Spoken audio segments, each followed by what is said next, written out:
प्रयोग 1 या 2 मिनट में रखना हो तो आगे की 2 कुर्सियों पर आकर पहले से ही बैठ जाएं ताकि समय का नियोजन हो सके। अब गोचर की जो वैज्ञानिक अवधारणा है उस वैज्ञानिक अवधारणा को रखने के लिए मैं कान सिंह जी से निवेदन करूंगा कि वो 3 मिनट में गोचर की वैज्ञानिक अवधारणा उसको हम सबके सामने रखें।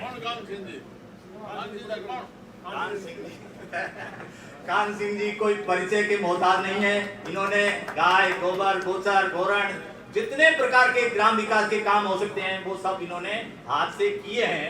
ऐसे कान सिंह जी जब बोलेंगे तो अपना परिचय खुद हो जाएगा।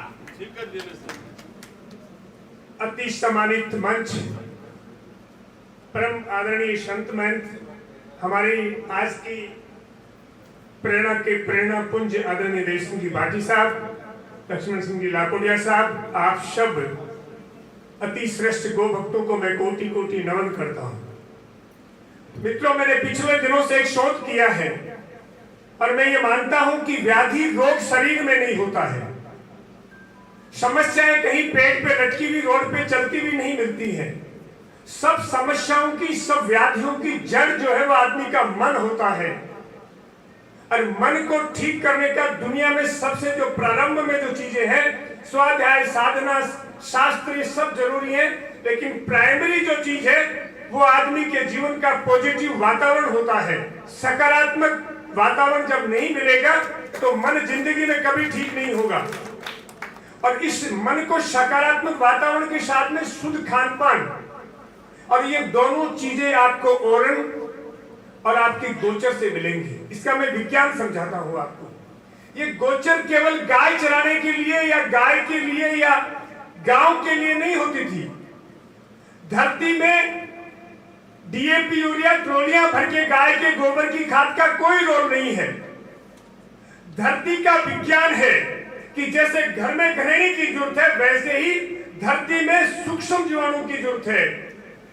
और सूक्ष्म जीवाणु 1 ग्राम गाय के गोबर में 300 से 500 करोड़ के बीच में पाए जाते हैं। वो धरती में जाकर के मल्टीप्लाई होते हैं। सूक्ष्म जीवाणु को गाय का गोबर संरक्षण देता है, मल्टीप्लाई करता है। अब उन सूक्ष्म जीवाणु को प्रोटेक्शन कौन देता है? वो हमारी गोचर देती है।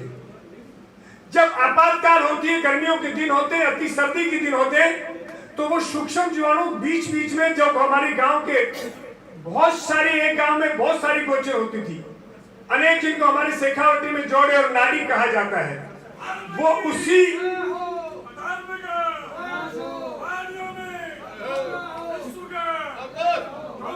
इसीलिए वो वहां संरक्षण पाकर के जब परिस्थितियां ठीक होती थी तो खेत में किसान की सेना बन करके और धरती को उपजाऊ बनाते थे।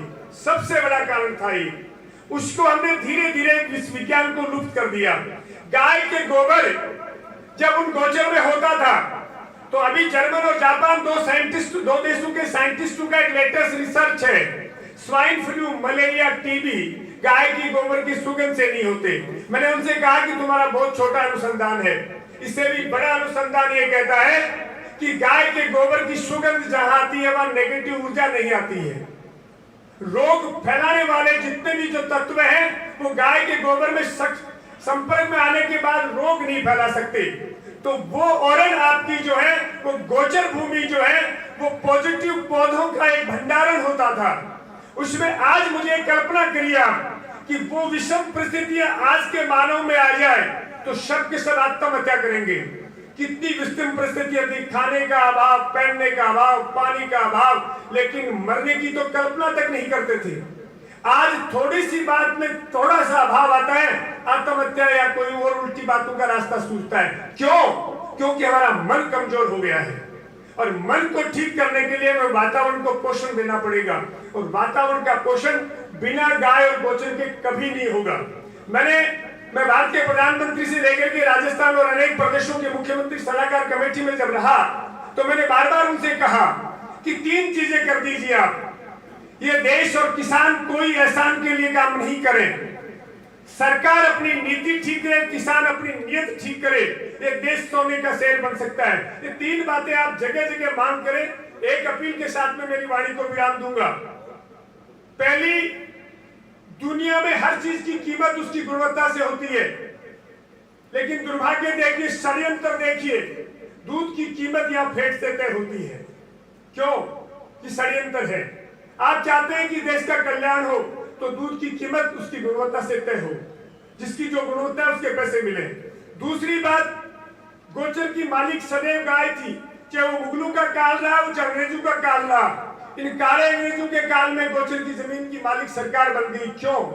आपको उन्नति के लिए जमीन चाहिए तो गाय से खरीद लो। जब तक गोचर की मालिक गाय नहीं बनेगी, गोचर और गाय लोगों की समझ में नहीं आएगी, कुछ भी फर्क पड़ने वाला नहीं, सरकारों की जूं तक नहीं रहेगी। और तीसरी जो सबसे महत्वपूर्ण बात है, जो इस देश की तकदीर बदल सकता है, ये जो किसानों को सब्सिडी की जो रेवड़ी बांट रहे हैं डीएपी यूरिया पे, इसका हमने सर्वे करवाया। ये प्रति एकड़ 8,000 रुपए प्रत्येक किसान के खाते में आने चाहिए। ये सब्सिडी डायरेक्ट यदि किसान के खाते में दे देते हैं और ये डीएपी यूरिया पे सब्सिडी बंद कर देते हैं तो पूरे देश के किसान गाय पालेंगे। और जिस दिन इस देश का किसान गाय पाल लेगा, उस दिन चांद पे प्लांट कटाने वालों की लिस्ट में सबसे पहले भारत के किसानों का नाम होगा, मैं गारंटी देता हूँ। इसलिए इसके विज्ञान को समझे, इसकी बात को समझे। बातें बहुत सारी है, मंच का जो समय का अभाव है। आप सब लोगों को मैं कोटि कोटि प्रणाम करता हूं और भाटी साहब को मैं भगवान से प्रार्थना करता हूं कि ऐसी ऊर्जा देते रहे और राजस्थान के गो भक्तों की आशा की किरण बनकर के और आप सितारों में चमकते रहे। जय गो माता, जय गो माता।